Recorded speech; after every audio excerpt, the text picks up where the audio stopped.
Ça c'est moi, et ça c'est mon avatar 3D que je me suis fait sur mesure. C'est un peu stylisé, mais on capte, non? Je m'appelle Léo, je suis motion designer 2D et 3D, c'est-à-dire que mon taf c'est d'imaginer et créer des images en mouvement. Et comme je suis freelance, pour présenter mon travail aux gens avec qui je vais potentiellement travailler, il faut que je leur envoie ce qu'on appelle une bande démo. C'est une compilation très rapide de plein de petits bouts d'animation sur lesquels j'ai bossé. En anglais, on appelle ça un showreel. Donc quand j'ai dû réaliser mon showreel, je voulais faire une rapide séquence d'introduction qui reprend un peu tous les éléments de mon univers. Mais pour personnifier le truc, il manquait un petit personnage qui m'incarne au début. Du coup, j'ai décidé de me faire en 3D en mode un peu cartoonesque.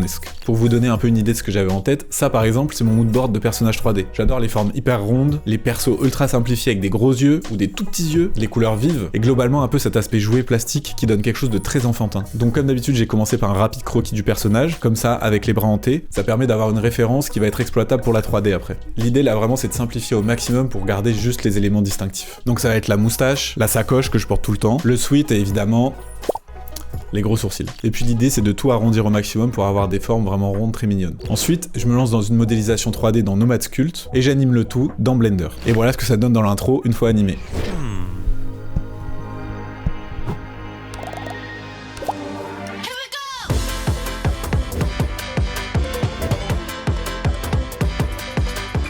Je passe vite sur la partie technique cette fois-ci, mais dites-moi en commentaire si vous voulez que je fasse une partie 2 dans laquelle je rentre un peu dans les détails sur la partie technique de l'animation. En tout cas, abonne-toi si tu veux que je te raconte le process de création sur d'autres vidéos du genre.